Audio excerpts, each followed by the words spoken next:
welcome back to my channel. If you're savvy, welcome to my channel. If you're new here, specifically welcome to the money chat segment in particular. Today we are going to talk about credit scores. I believe I promised in one of my earlier videos that I will do a video on building your credit score. Well, here it is. Today that's what we're going to talk about. So I'll be talking about how to build your credit score in the context of South Africa, but if you're watching from anywhere, all these tips will probably work for you as well, because globally credit score guidelines are pretty much similar, may not be identical, but watch on. I'm sure you will get something out for yourself from this video, right? So to start, what a credit score is a merger of your credit behavior. And this is a merger that credit lenders may use to determine whether you are worthy of the credit that you're trying to apply for or not. It's not the only thing that they use to measure this, but it is one of the main things that they do use. So you do want to build your credit score if you want to get big ticket items like financing a car or getting a bond or a mortgage. And you want to make sure that you have a good credit score so that it goes before you and speaks for you and gives you leverage and ability to be able to negotiate your interest rates, right? So in South Africa, there are 4 main credit bureaus that are responsible for calculating credit scores, which are namely Experian, TransUnion, CompuScan, and XDS. What credit bureaus do is they collect your credit information, which all registered credit providers have to submit to them on a monthly basis. So then the credit bureaus will take your credit information and create a credit report for you and calculate a credit score for you. So if you want to see your credit score, you want to contact your credit bureau. The ones that I mentioned, Experian, TransUnion, CompuScan, XDS. There are also other platforms where you can get your credit score. ClearScore is one famous one where you can access your credit score. And where ClearScore get their information is from Experian, the credit bureau. And what they do is they measure your credit score from a scale of 0 to 740. I will put up their, let me actually... Look, I'll put up the Experience scale so that you can see. So they have 5 credit score bands, which they classify as very poor, fair, good, and excellent. That's Experian. And then ClearScore names them Let's Start Climbing, On the Up, On Good Ground, Looking Bright, and Soaring High, right? Those are the ClearScore, what they choose to name them. And as you can see, if you have a credit score that is between 0 and 599, according to Experian, that is very poor. If you have a credit score that is between 599 and 615, then your credit score is poor. ClearScore says that you are on the up. If you have a credit score that is between 616 and 633, then Experian calls that fair. ClearScore calls it on good ground. If you have a credit score that is between 634 and 657, Experian calls it good, and then ClearScore calls it looking bright. And then the last band between 658 and 740, that is the excellent band according to Experian. And then ClearScore calls that soaring high. So these are the bands that Experian uses to classify your credit score, which tells you, or which tells the credit providers, your credit behavior, right? And there are 5 factors that credit bureaus use to calculate your credit score, and I'll mention them in no particular order, and then I'll expand as I mention them. So the first one is your payment history, and this is about whether you pay your credit on time or you have any missed payments. So this is a very important factor because it speaks mostly to whether you're likely to pay back the credit that you're applying for, which your credit lenders would care about. They would care that you have it in you to pay back what you have borrowed. So this contributes quite heavily on the calculation of your credit score. So the goal is to always pay up on time. If you know that you have credit, make sure that you do not have any bouncing debit orders, anything of that sort.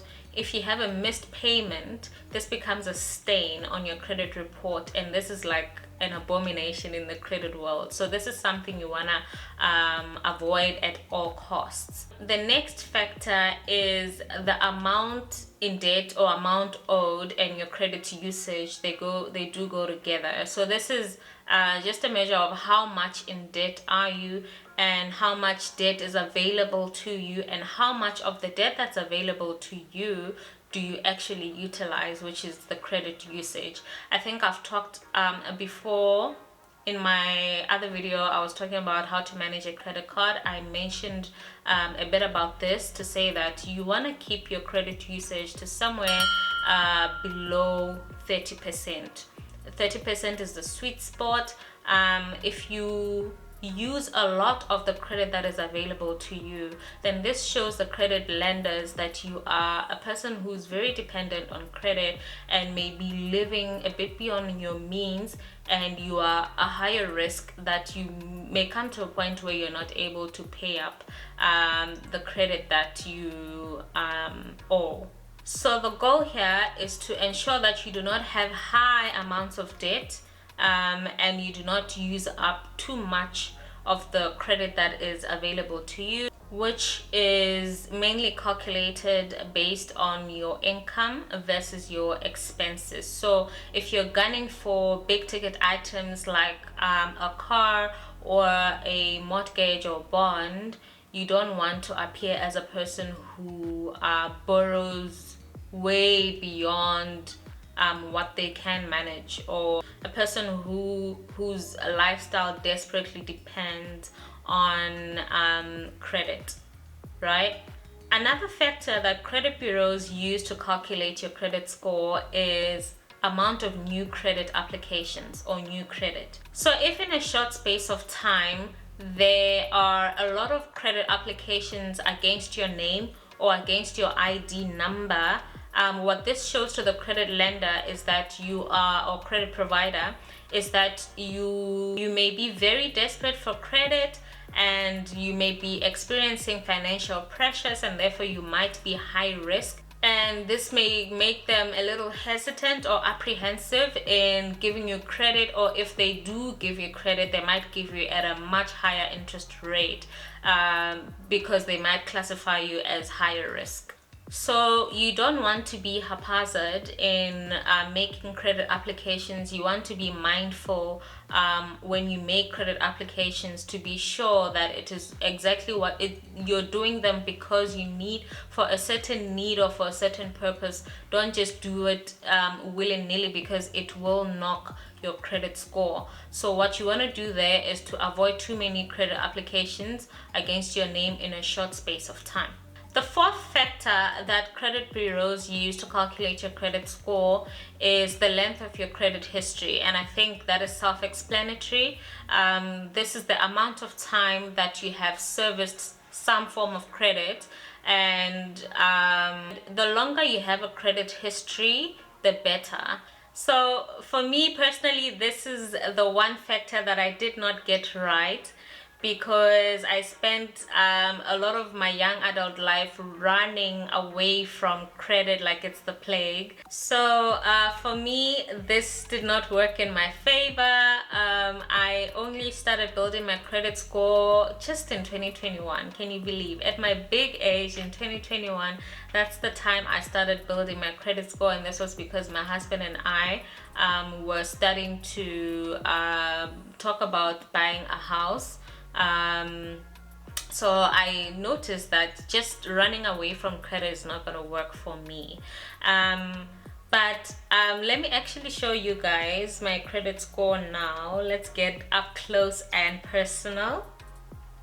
I'll put it up. I'm gonna use the clear score one, and if you can see, with a very short history that I have, my credit score is in the excellent band. As you can see, it's 674 out of 740.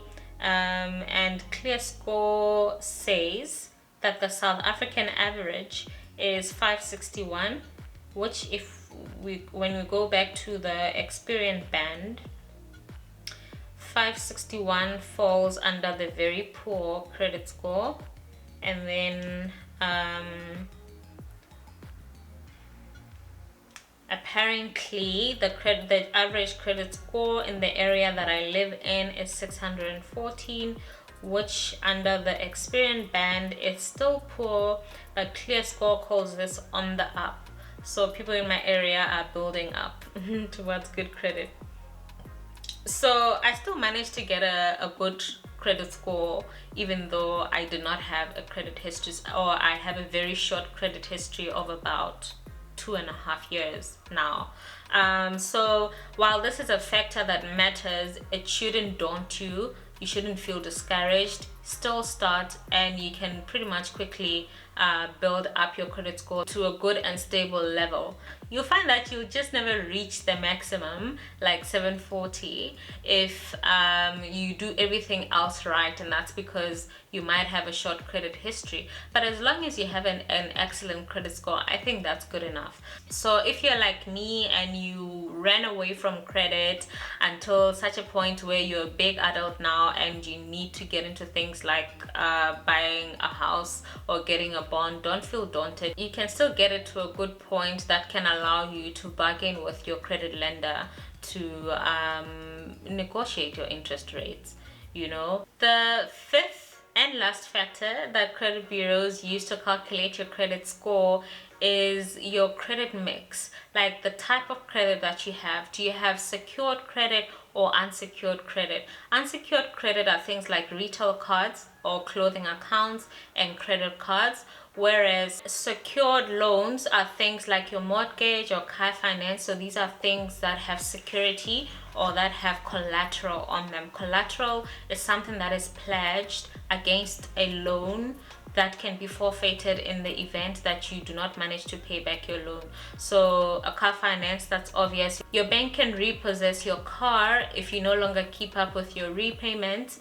Or a bond, your house can be repossessed by the bank and be sold by the bank to recoup the amount that they lent you that you owe and can no longer repay, right? So those are secured loans. So obviously if you have more secured loans than unsecured loans, this will bump up your credit score, whereas if you mostly have unsecured loans, this will decrease your credit score. So what you want to do is to have a good mix of these types of credit, right? So those are the 5 factors that credit bureaus use to calculate your credit score. So if you're trying to build your credit score for whatever reason, maybe you're like me, you want to get into a secured credit application, but you've never had any credit and therefore do not have a credit score, do not have a good credit score. Your credit score is poor, not because of poor credit behavior, but lack of. What you want to do is to get credit. What I did, I got a clothing account. That's the easiest credit I think that to get in this country. If you can, go for a credit card at the bank. I know when I was in varsity, there was a bank that came and was offering us student credit cards, which I ran away from. But that might be good if you can start building up your credit from that young, if you are disciplined, and then start building your credit score from that. Start building by paying up your debt in time. If you're gonna get a clothing account, you guys probably, if you've been watching me for a long time, you know how I feel about those things. So you want to use your clothing account, but pay it back. Always pay it back in full before the interest period, so that you don't end up paying more for things like clothes, which is just a concept I do not believe in, right? So unfortunately, to build credit, you have to get credit. So what I did is I just used my clothing account. I got the clothes using I got the clothes bearing in mind the amount of money that I had already budgeted for those clothes, and I would get the clothes that I had already had in mind to buy for the particular month, and then I made sure that I use it every single month, and I paid it up every single month for about 6 months before I could get a credit card. And then once I got a credit card, I just stopped using the clothing accounts and then just continued using my credit card, which is what I still use today to maintain my credit report. And now I also have a mortgage, of course, and that goes on to my credit report as well. So yeah, if you can get a student loan, that's also good. That is a way to build credit. And that is a good credit. It's also, I think it also falls under secured credit because you're getting an education. So when you have a student loan, make sure that you pay your minimum repayments. If you can afford to even pay more, do just that, and that will contribute positively to your credit score, right?